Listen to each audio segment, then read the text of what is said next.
Hi there. Thank you very much for playing The Beginner's Guide. My name is Davey Reedon. I wrote The Stanley Parable, and while that game tells a pretty absurd story, today I'm going to tell you about a series of events that happened between 2008 and 2011. We're going to look at the games made by a friend of mine named Coda. Now, these games mean a lot to me. I met Coda in early 2009 at a time when I was really struggling with some personal stuff, and his work pointed me in a very powerful direction. I found it to be a good reference point for the kinds of creative works that I wanted to make. So just to start you off, this is, I think, the first game he ever made.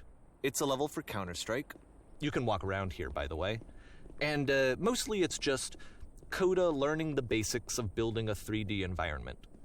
But what I like is that even though he starts from the simple aesthetic of a desert town, he then scatters these colorful abstract blobs and impossible floating crates around the level. And of course, it destroys the illusion that this actually is a desert town, and instead this level becomes a kind of calling card from its creator. It's like a reminder that this video game was constructed by a real person. And it kind of makes you wonder, what was going through his head as he was building this? This is what I like about all of Coda's games. I mean, not that they're all fascinating as games, but that they are all going to give us access to their creator. I want us to see past the games themselves. I want to get to know who this human being really is. And that's exactly what we're going to do here. So, it's 2008, Coda starts making these games, and he never releases any of them. He doesn't put them onto the internet, he just makes them and then immediately abandons them, and they sit on his computer forever. And I think he really understood this image of himself as a recluse. At one point, he jokingly renamed his computer's recycling bin to Important Games Folder. So, this was just how he worked. He tended to crank them out one after the other without even really pausing to try to understand what he had just made, until suddenly one day, he just stopped. In 2011, that was it. He made his last game, and then he hasn't made another one since. And that's why I've taken this opportunity to gather all of his work together, is because I find his games powerful and interesting, and I'd like this collection to reach him, to maybe encourage him to start creating again.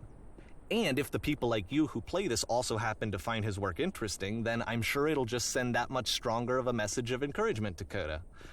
So thanks for joining me on this. If you have a particular interpretation that I haven't mentioned here, or if you just need to get in touch, you can email me at daveywreden@gmail.com. Okay, that's about it for introduction. Let's take a look at Coda's first proper game. As each game is loading, I'll show you the date that it was completed. This first one was made in November 2008.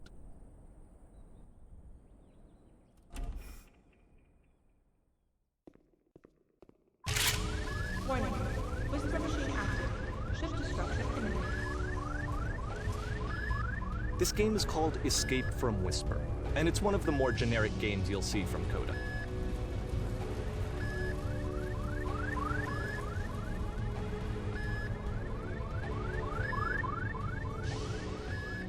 You can click to fire the gun. Security call breached. Hostile alien life form inbound.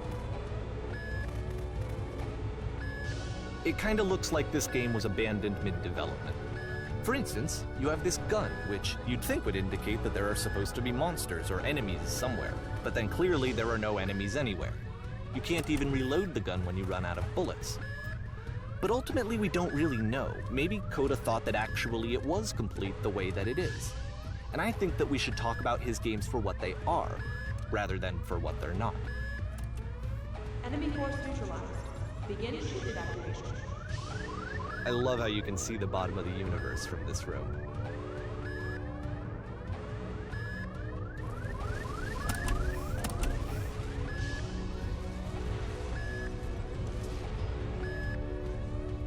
Apparently this space station has a labyrinth on it. Sure, I don't know. There's really no reason for it that I've ever been able to discern, so in the interest of time, I'm just gonna skip you on past it. Okay, this is the part that's interesting. The game has this narrative about the whisper machine and how it has to be turned off, and then you get to the engine room. Hey, That beam is powering the whisper machine. We could disrupt it by introducing a great enough heat signature. If your body could stop the beam. It's so much to ask, but for all of our lives, would you do it? Could you give yourself?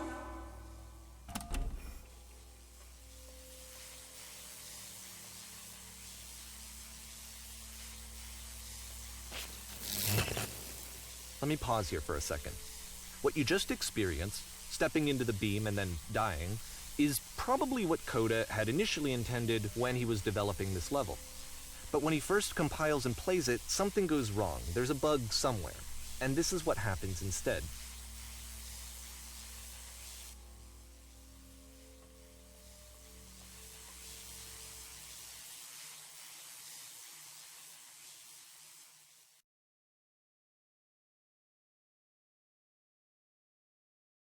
The beam causes you to start floating. And this is an important moment for him. Because yes, this is technically a glitch, but Coda identifies something human about it, like how small it makes you feel in the face of this larger chaotic system.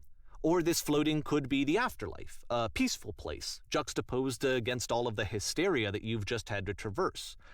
I don't even know. I have no idea what he was thinking, but what's clear is that after making this, something lodges itself in his brain. He wants to do more of these really weird and experimental designs. So he stops work on this and moves on to a stream of tiny little games that go in all sorts of directions. Let's go ahead and take a look at the first game he made after leaving this one behind.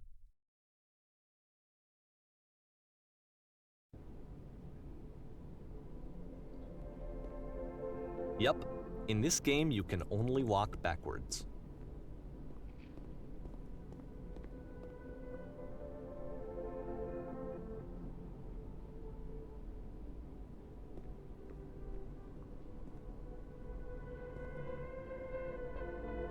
So it's a short and relatively minimalist experiment combining motion and narrative. It is less advanced than the previous game, but actually it seems to be more focused, more complete. Coda's trying to give it a unique voice rather than simply basing it on a pre-existing trope.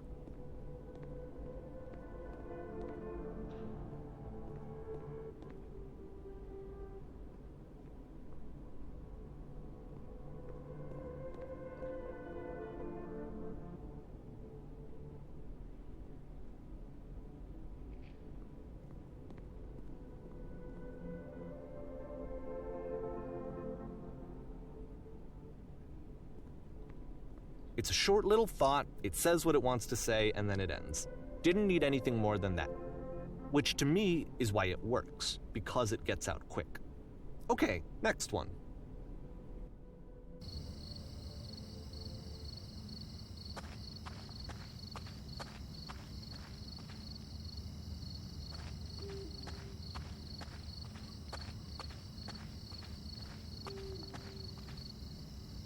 And that's it.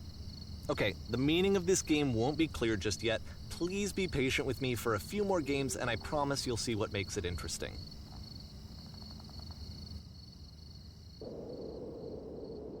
Oftentimes, Coda would put bizarre titles like this one at the start of his games. I wish I'd known him at the time that he was making these early games. He would really only talk to me about his work as he was making it. Once he stopped work on a game, that was it. It was dead to him. And I don't agree with that at all, but what are you gonna do?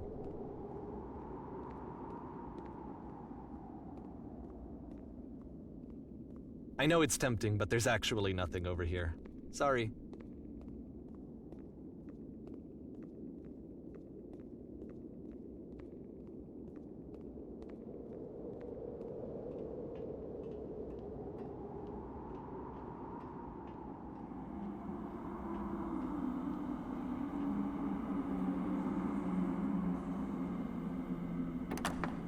Once you've been slowed to an absolute crawl, the door at the top of the stairs opens. So why, if Coda's not showing these games to anyone, why bother opening the door at all? Well, to show you, I'm modifying the game here so that when you press enter, it'll bring you back up to full speed so you can enter the door for yourself.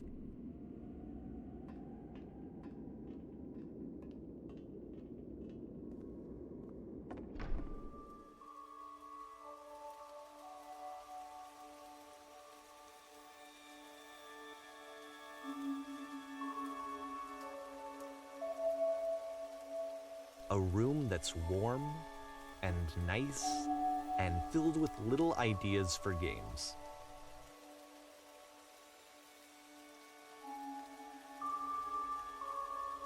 Coda would often tell me that he didn't mind if people thought of him as cold or distant. He said that he knew that he was actually a vibrant and compassionate person, but that it takes time to really see that. It can be a very slow climb to get there.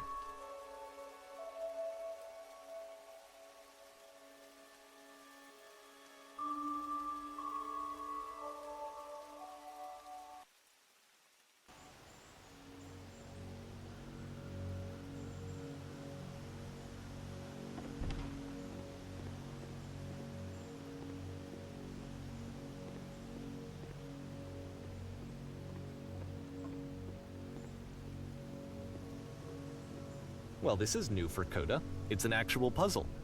Go ahead and see if you can solve it.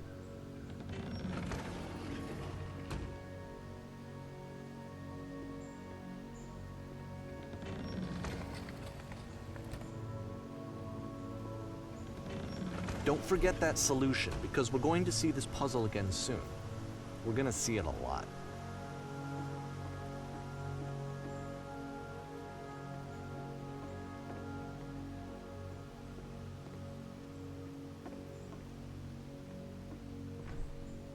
So that seems to be it, right? You walk down a corridor, you solve a puzzle, you get to the end. Simple enough. All right, now I'm going to modify the game again so that when you press enter, it'll remove all of the walls from this room.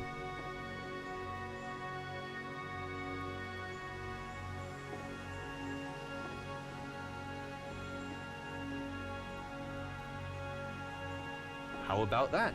There was more to it than we had any way of knowing.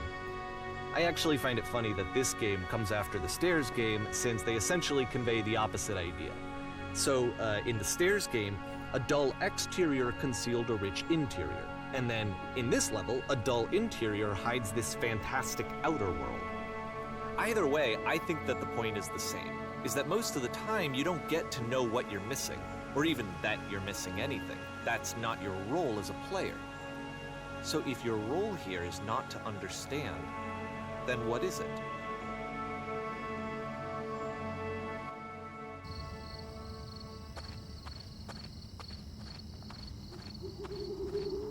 Aha! So, this, combined with the entering game from earlier, tells us that Coda believes his games are connected somehow. It could even be that the Stairs game and the puzzle game are literally connected in between this and the entering game. There's a bigger picture that all of his games are meant to play a role in. Some larger meaning that we won't be able to grasp until we've seen all of them.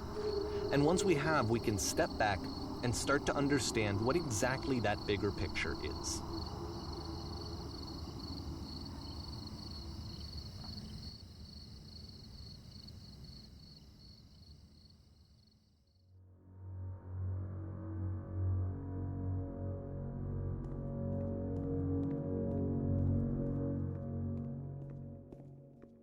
Let's talk about video game development for a second. Every video game runs on what's called an engine, which determines what the game can and cannot do. So in other words, the engine is a set of tools for game development. To make all of these games, Coda is using an engine called Source. Like all engines, Source has certain things that it does well, and it has certain things that it does poorly. One of the things that it does very well is boxy linear corridors. That's why so many of Coda's games are set in these large, flat, empty rooms, is just because he's working with what the engine does well.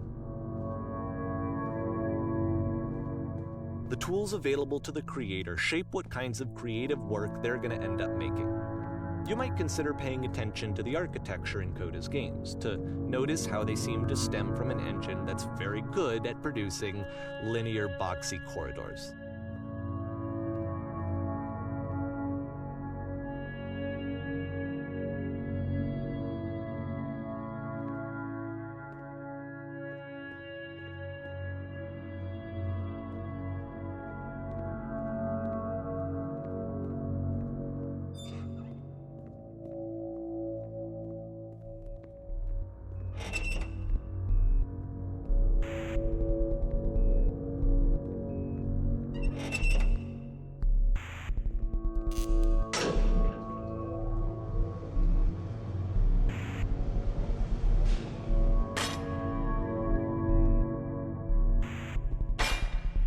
This prison, funny enough, in Coda's original design, the doors stayed shut for a full hour before letting you go.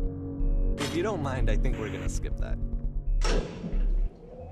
This is something that he and I used to argue about a lot. You know, whether a game ought to actually be playable, whether it means anything if no one can get through it. And I would always defend that, all this work goes into the game, why not make it playable and accessible? And so we just got into heated arguments over it, and there was one time that after one of these conversations, he went home, and a day or two later, he sent me a zip file entitled Playable Games that was full of hundreds of individual games, each of which was just an empty box that you walked around in and nothing else. Believe me, I played every single one of those just to find out if there was like a gag hidden somewhere. There wasn't.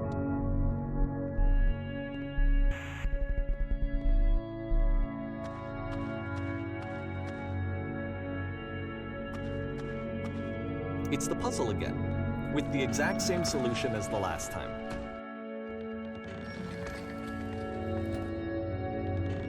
There's still no clear indication of what makes this puzzle so special that Coda is going to return to it over and over.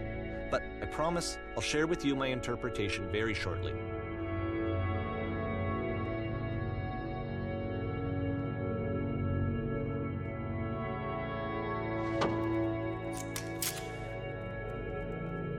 Here, Coda begins using a kind of dialogue system that he fashioned out of the engine's chat capabilities.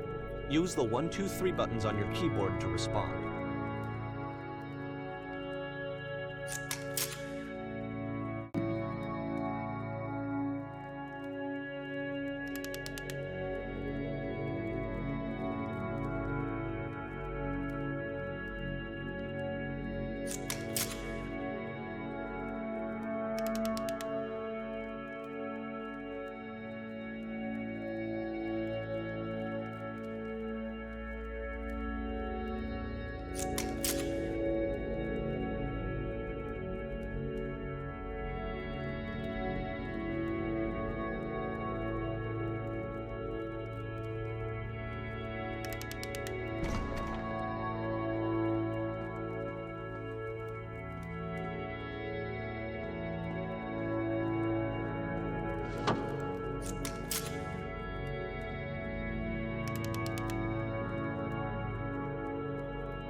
And so we make one last descent down to the final floor of the level.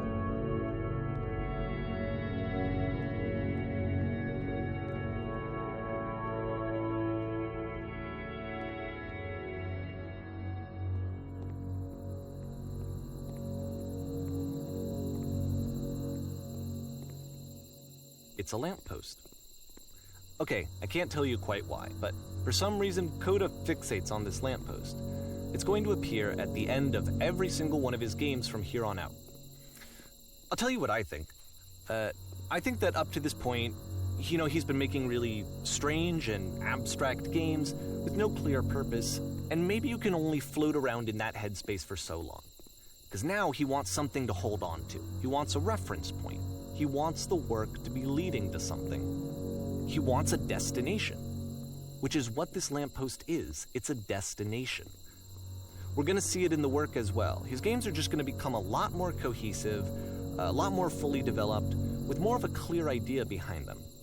And as we go, that idea will get clearer and clearer and clearer.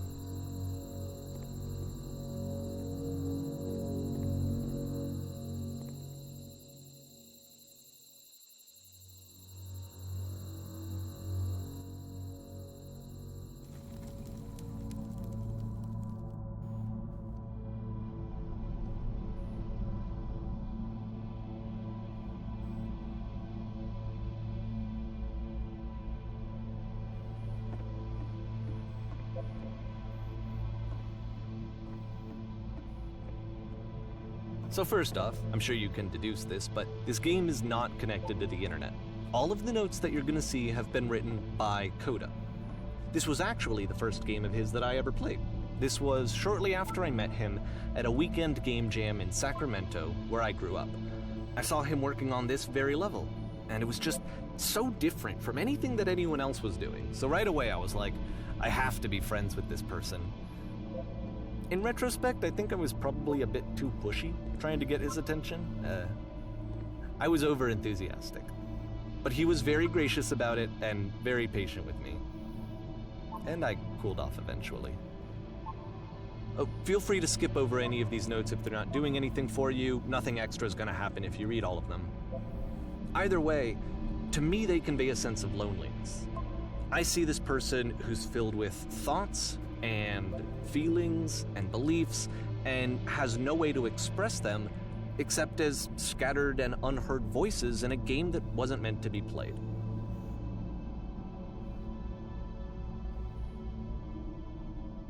But it's ironic, isn't it, that in playing this game and seeing how alone Coda often felt, that we get to know him better and actually kind of connect with him. And I have to be honest with you, this idea is really seductive to me. That I could just play someone's game and see the voices in their head and get to know them better and have to do less of the messy in-person socializing. I could just get to know you through your work. I think this is why I always liked Coda's games so much, is because it felt like they let me have that connection. I felt as though he was inviting me personally into his world. And then I feel less lonely too.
At the end of this level, we're going to see the puzzle again. And here, I'll tell you what I think the puzzle means. Each of these games represents an idea that was on Coda's mind at the time that he was making it. And the puzzle is a way of closing the door on a previous chapter of his life before moving on to the next one.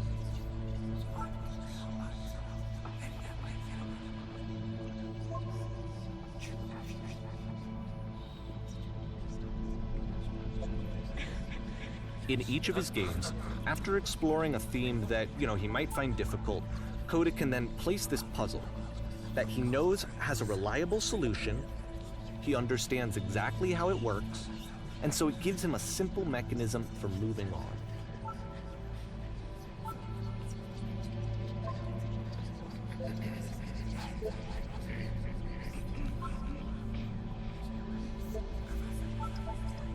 And because there's this dark area between the doors, a space between spaces, before you move on, you get to pause.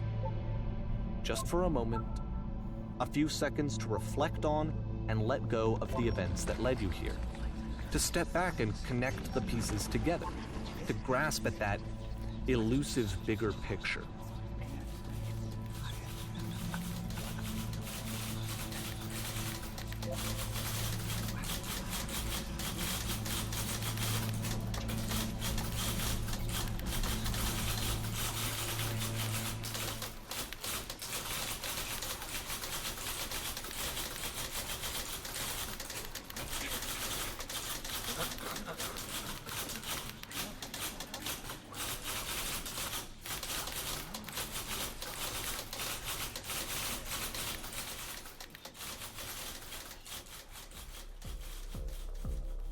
Okay, this one is tough. It's gonna kind of just spin its own wheels for a few minutes. Hang with it.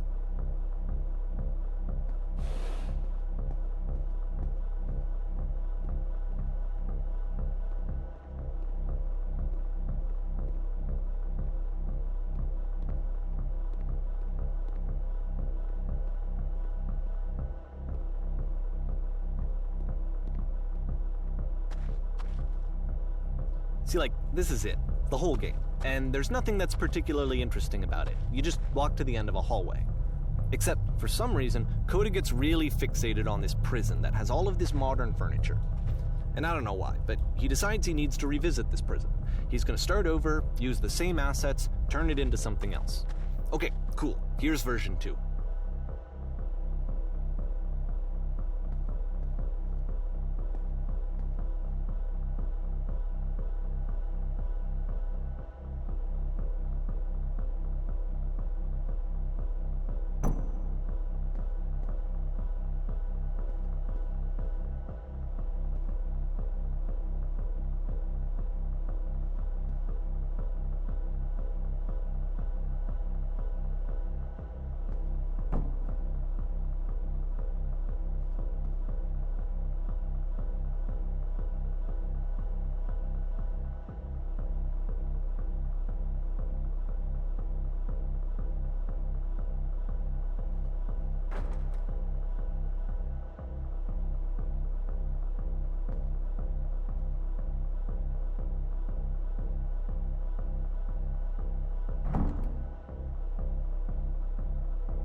There's a bit more to this one, but still it's not really communicating anything. It's kind of just weird for weirdness' sake.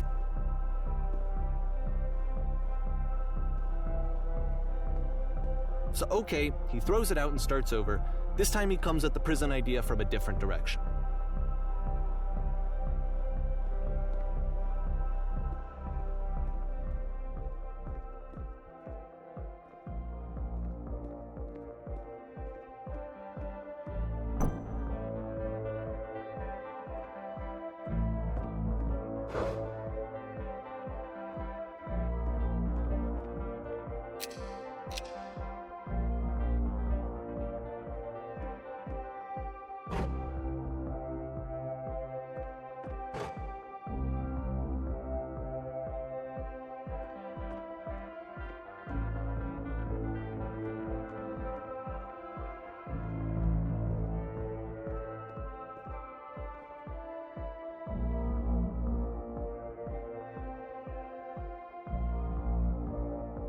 And of course, now the table is gone and you can't begin the chain of events to escape.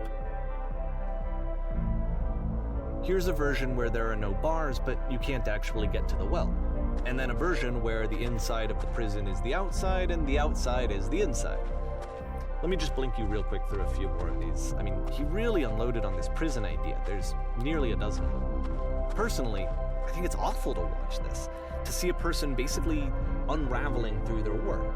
And for what? Like, at what point do you just go, maybe there are game ideas other than this prison that I could be working on? But Coda doesn't have that voice telling you to stop, that particular mechanism of defense against yourself. Without it, you just spiral. And so he keeps going and going and going and going and going, and then he hits on something. And he likes it. And that's it. He's done. He stops making prisons. This is the very last version of the prison game that he created. And the reason I think it works is that the prison is not actually in it.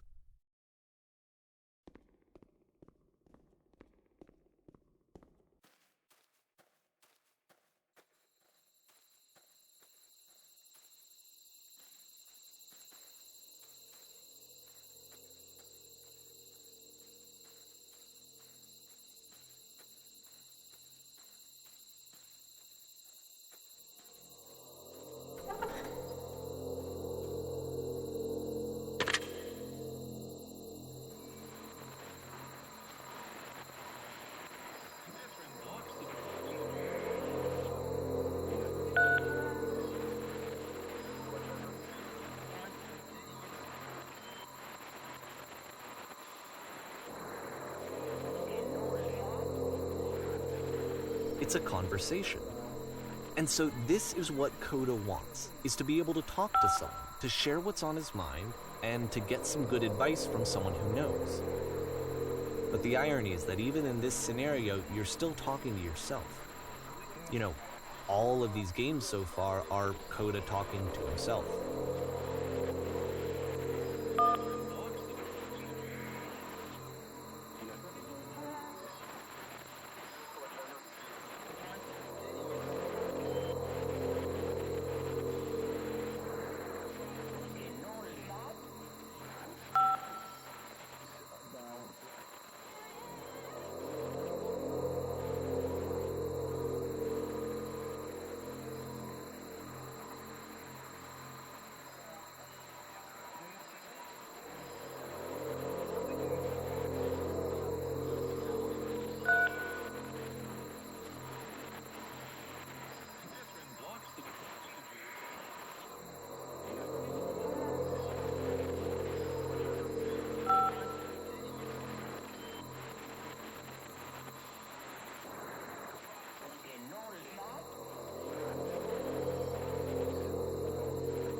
I can see why he considers this a fitting conclusion to the prison games. After all of the obsession and frustration, just to be told by someone you can trust that things are going to be okay. Wouldn't that be nice?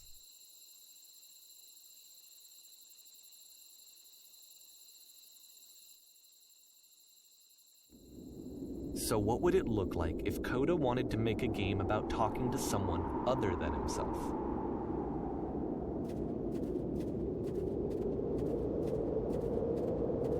To me, this environment is meant to represent Coda's puzzle, with the two doors on either side and a dark transitional space between.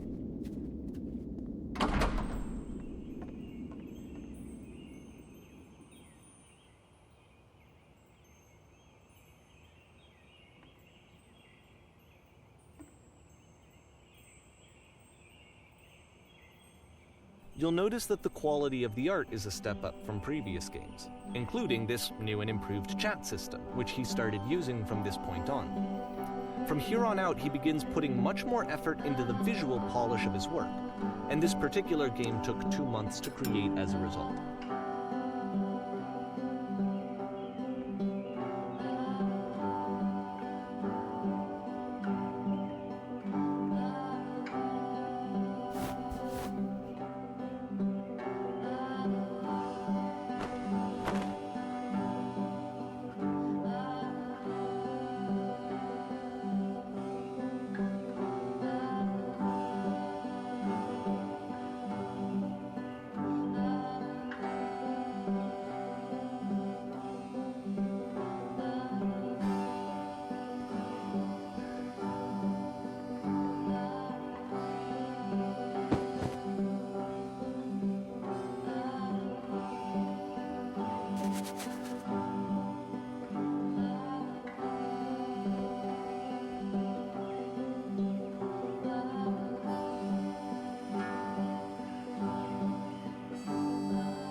After the intense set of prison games, this house cleaning level almost feels like cleansing.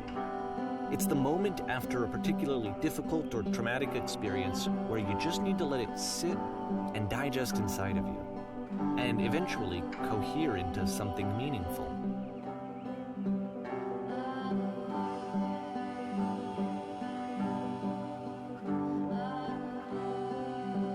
I know that Coda really liked this game. Of all of his work, actually, this was the only one that he called me up to ask me to come over and look at it. This was during a period of a few months where he was like grossly happy all the time, just walked around with a constant smile on his face.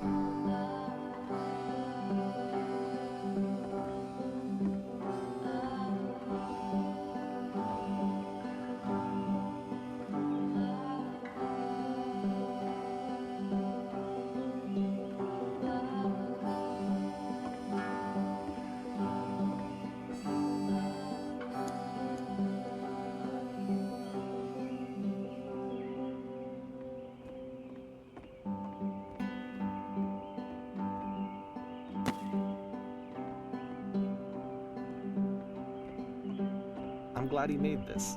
I'm glad he found some peace.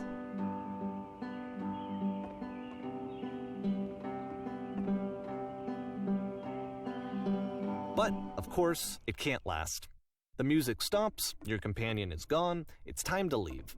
The door at the top of the hill is now open as well. Again, you can't stay in the dark space for too long. You just can't. You have to keep moving. It's how you stay alive.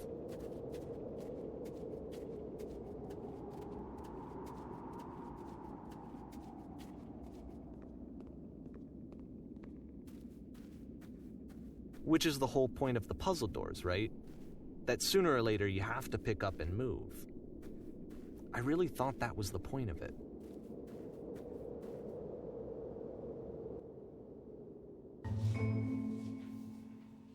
This one gets a bit goofy.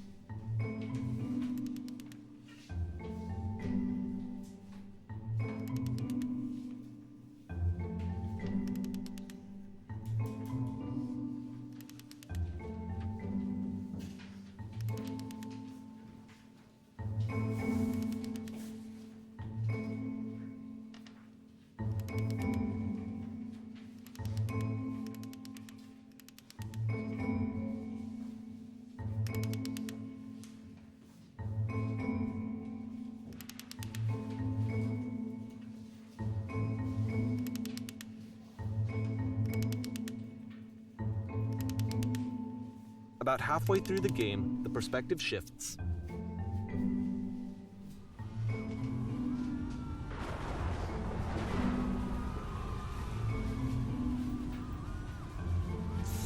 And you play as the teacher.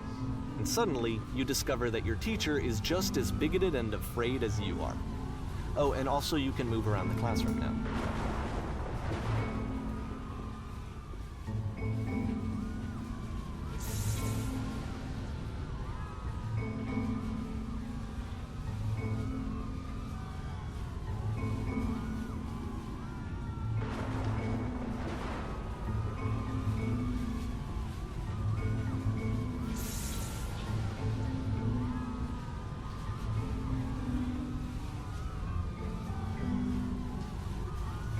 I felt pretty hard for this one. I feel like it's one of the most relatable experiences that you can have.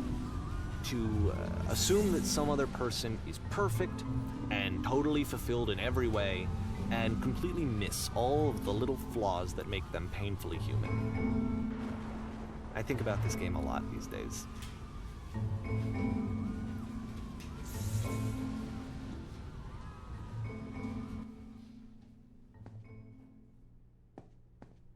This one took a lot longer than all the others for Coda to make. It was 4 months between this and the last one. That's twice as long as it took him to make any other game before this, and it's not like it's particularly complex, so I remember I found that a little strange at the time.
The game ends with this eerie premonition of what's going to happen next in Coda's life.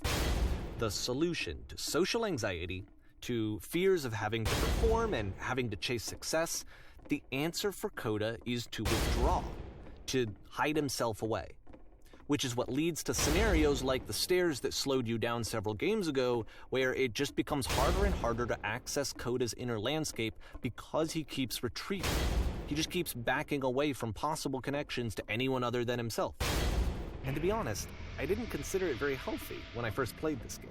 You know, it looked to me like he was trying to justify the idea of just disconnecting yourself from the world. And that wasn't what I wanted for him or for his games. Because I feel like a lot of his games are inviting me to connect with this person, to bring him closer. But what can you do? After this, Coda went off and took another 5 months to make a new game.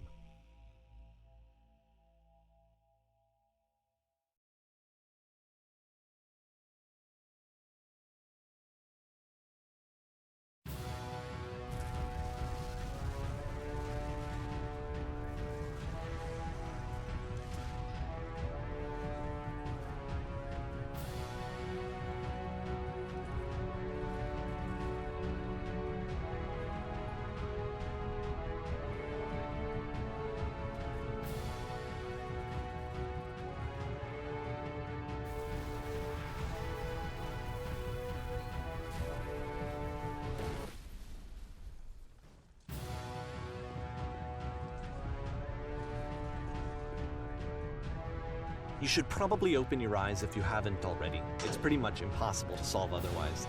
And there is a solution, by the way.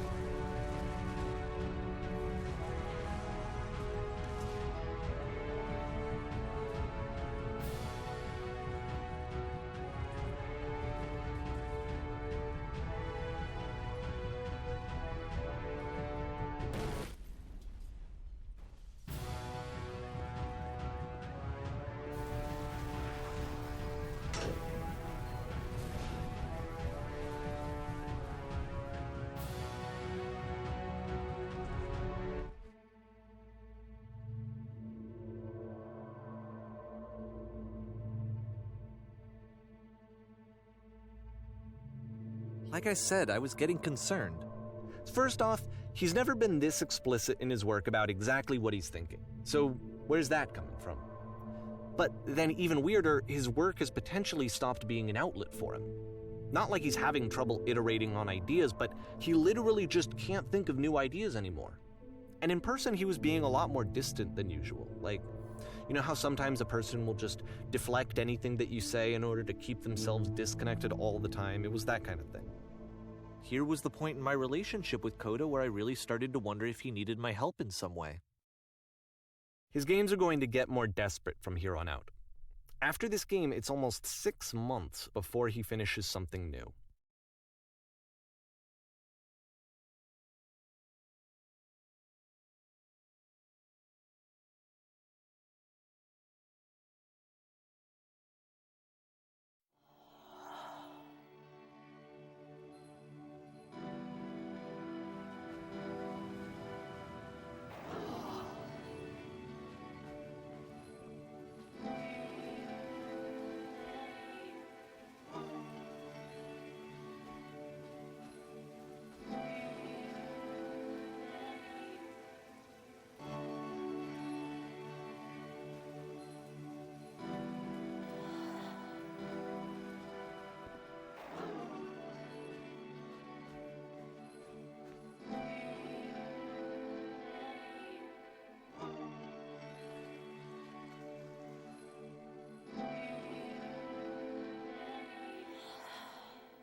If the last game featured Coda talking explicitly about his creative frustrations, this one turns it up to 11.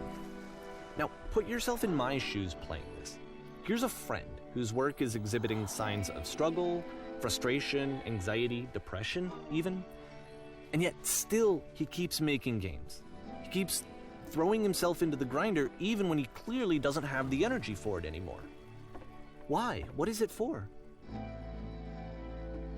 Because from my perspective at the time and just what I knew of him, this was a result of how isolated he was. He was in his own little bubble, just sitting at his computer all day, not really showing these games to anyone, not releasing them onto the internet, and so he didn't have anyone outside of himself to connect with. He had no outlet to ground himself on.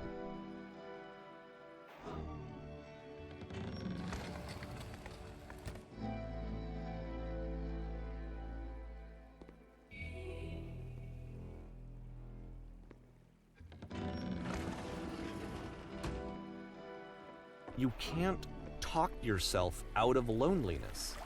It doesn't work that way. You can't be the one writing both the questions and the answers. Then there's no movement. Then there's no circulation.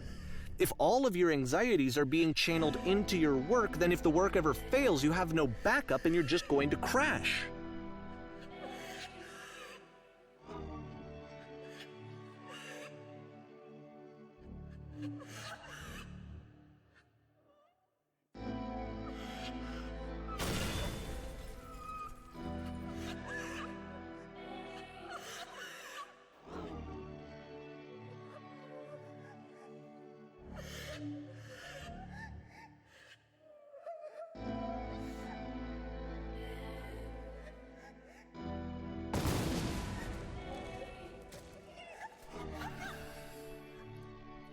Seeing this game at the time that he made it, it looked really unhealthy to me.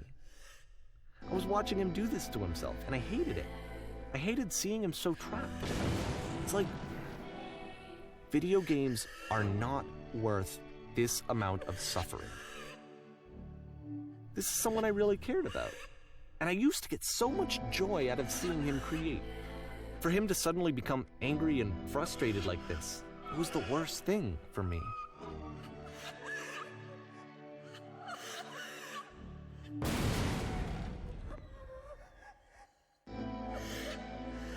I don't know. This is what I felt at the time. I don't know how else to explain it. I wanted it to stop more than anything. I had never felt so rotten. I needed more than I had ever needed anything for this to stop. But it didn't stop. After finishing this one, Coda takes another 7 months and comes up with a new game.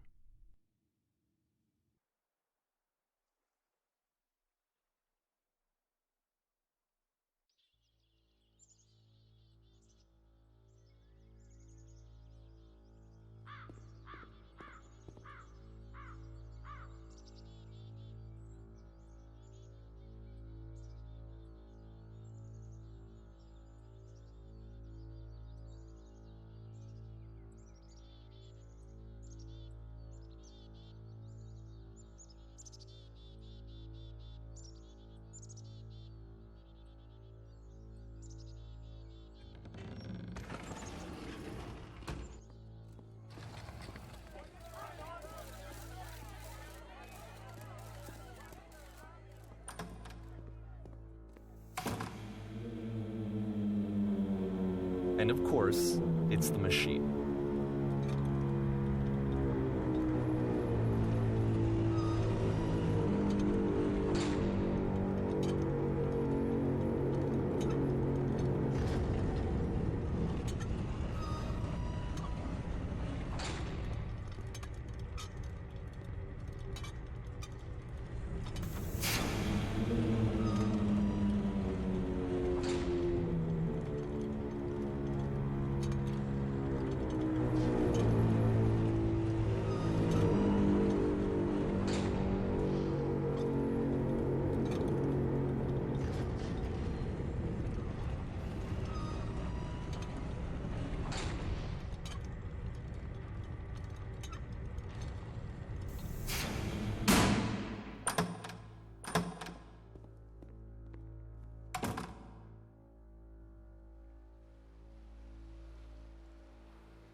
So now the work is becoming self-destructive. And I'll tell you, at the time that I first played this game, shortly after he made it, here's what I'm thinking to myself. I'm thinking that Code is stuck in his own head, and that it's having a very negative effect on him, and that all he needs to do is just start showing his work to people, to get some actual feedback on his games. It might get him out of isolation. And so, as I'm thinking this, I realize that I could be the one to initiate it. Because it would never occur to Coda to start actively soliciting feedback, so what if I did it for it? If he could see the difference it would make to have more actual conversations with other human beings, would that bring him out of his mental spiral? Would it give him confidence in himself? Would it bring meaning back into his work?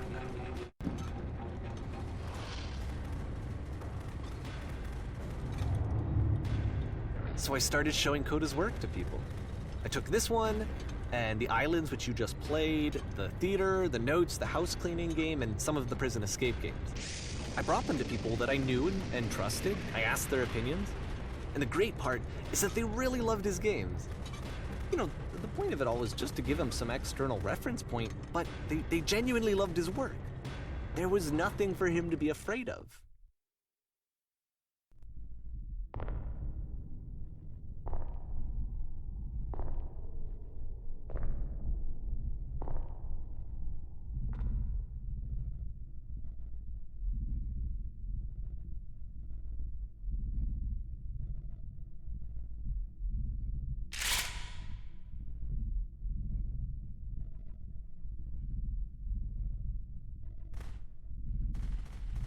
Can you see why I felt like this was the right thing to do? Because it's the thing that I always feel like I need, to be told that my work is good, that I am good. When someone really connects with a thing that I've made, when they see themselves purely in my work, there's nothing that feels better. And I got to give that very same feeling to my friend. I did something, I really felt like I'd done something good, like I was a good person. I felt like there was a friend who was in trouble and was unhappy and maybe didn't like themselves, and I could fix it. If I could give him this gift, maybe I could fix the problem. When they told me how much they enjoyed his games, it was the best feeling. It was the absolute best feeling. It made me feel so happy, so beautifully, beautifully happy.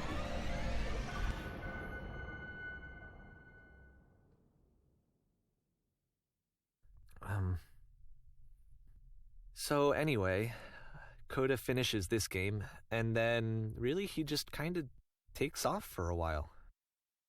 So this is June of 2011, and I didn't hear anything from him for several weeks, I guess. And so out of nowhere, one day I get an email, and it's got a private link to a new game of Coda's. This one is called The Tower, and to my knowledge, it's the last game that Coda ever made. So let's take a look.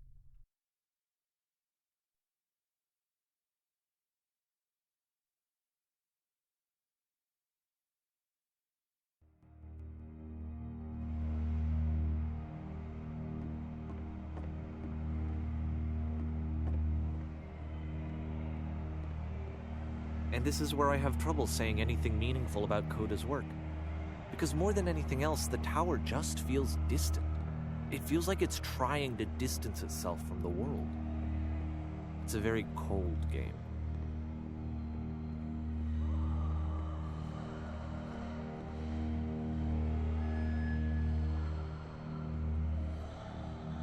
This room actually has a maze in it.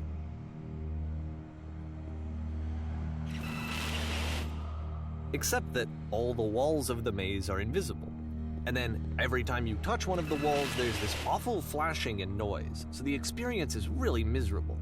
The game goes beyond not being meant to be played, it actually seems to despise the player for trying to play it at all. But I do want to show you the rest of the levels, so when you're ready to continue, press enter and I'll put a bridge over the maze.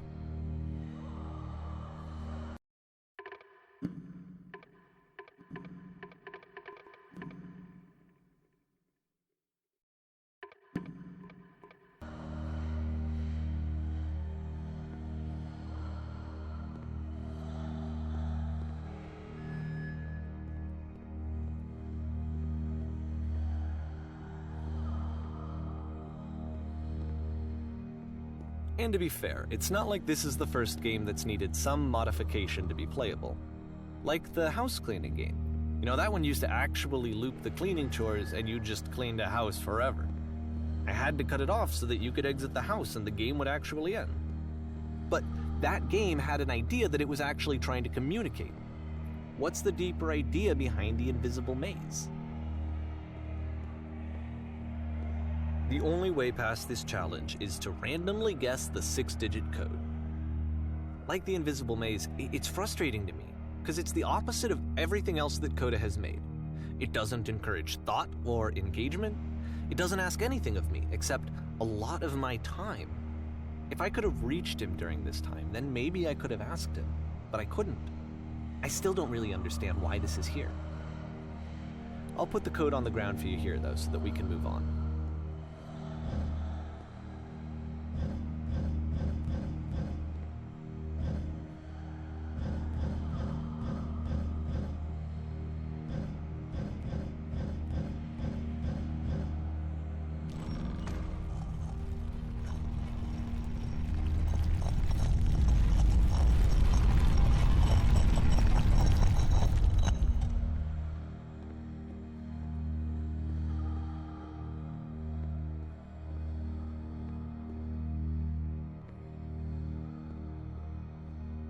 The switch to open this door is actually on the other side of the door, meaning that it's literally impossible to solve from this side. So even if you somehow brute forced your way through the first 2 challenges and you got to this point, there's actually just no way to progress. And it's scary for me, the idea of Coda cutting himself off entirely, just saying, that's it, that's the end of the conversation, not giving me any way to fix the problem. I feel like a failure, I guess, when I can't fix the problem. But I can open this door for you, so let me do that. Was I a failure for not understanding this game? I don't know why I would be. It's not like everything needs to have a solution, but I feel it somehow. I feel like I failed, and I don't understand why. I remember, it's June of 2011. I'm playing this for the very first time. And as I'm playing, I'm thinking to myself, I don't know this person.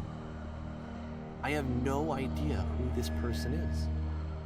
It wasn't the guy I knew. It wasn't my friend. I had come to so many conclusions from looking at all of his work up to this point, and then suddenly none of them... I had been trying to, though. That was the thing. For years, I was trying to get to know him, to understand who he actually was and what he stood for. I asked him so many times to please just tell me what his games mean to him. I asked him please to tell me what the 3 dots mean. And he wouldn't.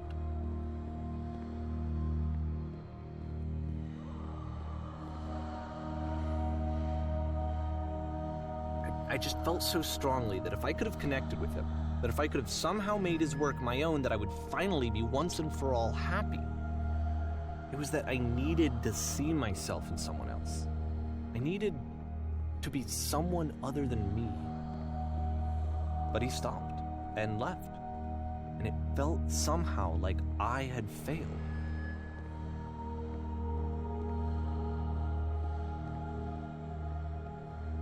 Where did I screw up?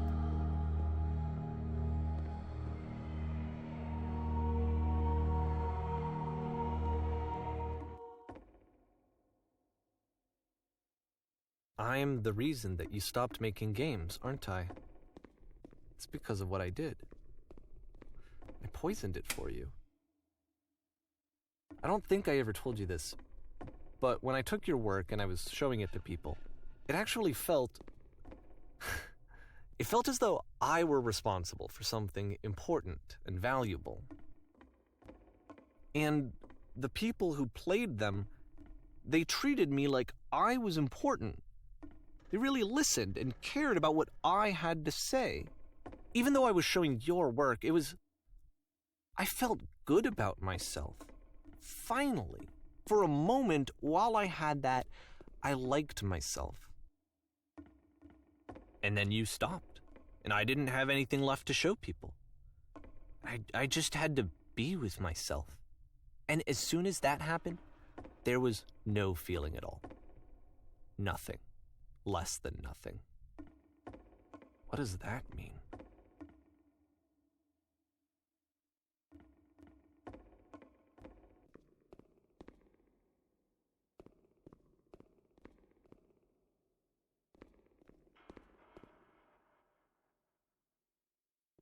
I'm afraid that I did something really stupid because I don't like myself.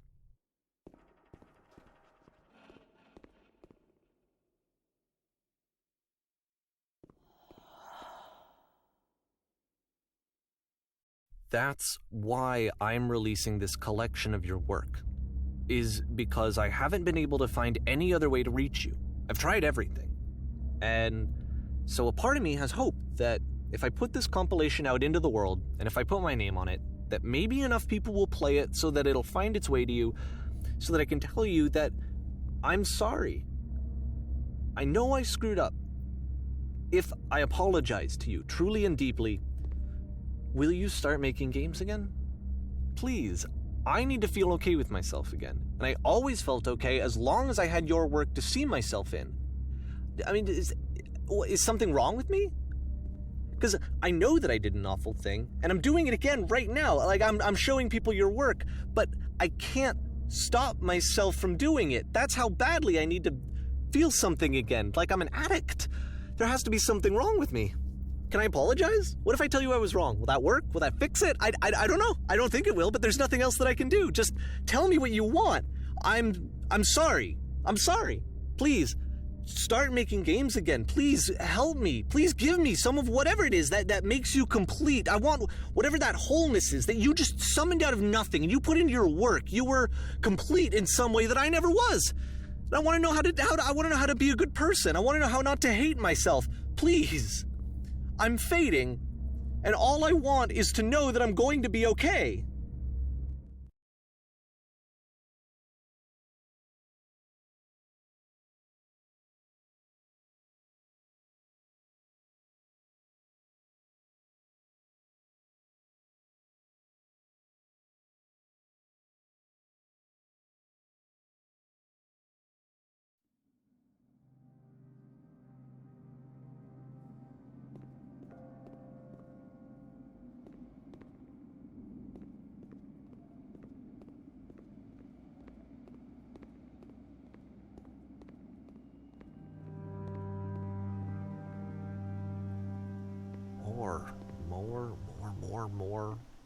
More love, more praise, more people telling me that I'm good.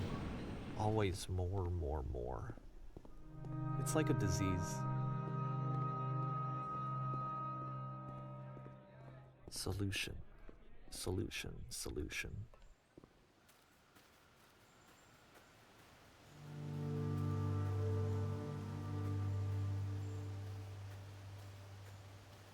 I guess if someone had told me ahead of time that he just really enjoyed making prison games, maybe I wouldn't have thought he was so desperate. I wouldn't have told so many people that he was depressed. Maybe he just likes making prisons.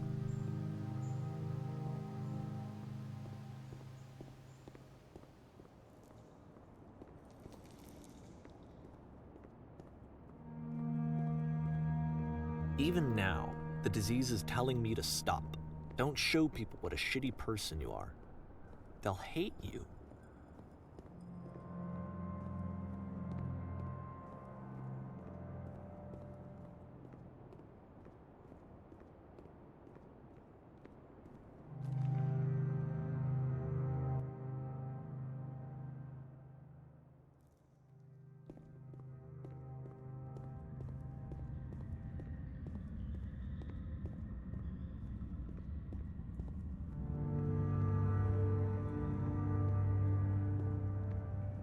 If I knew that my life depended on finding something to be driven by other than validation, what would that even be? It's strange, but the thought of not being driven by external validation is unthinkable. Like, I actually cannot conceive of what that would be like.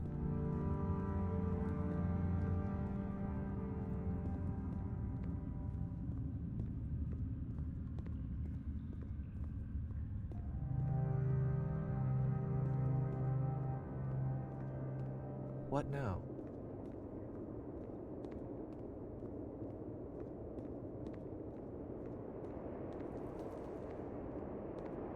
I think I need to go. And I'm sorry, because I know that I said that I would be here and I would walk you through this, but I'm starting to feel like I have a lot of work to do. I have a lot that I need to make up for. And so I'm just gonna...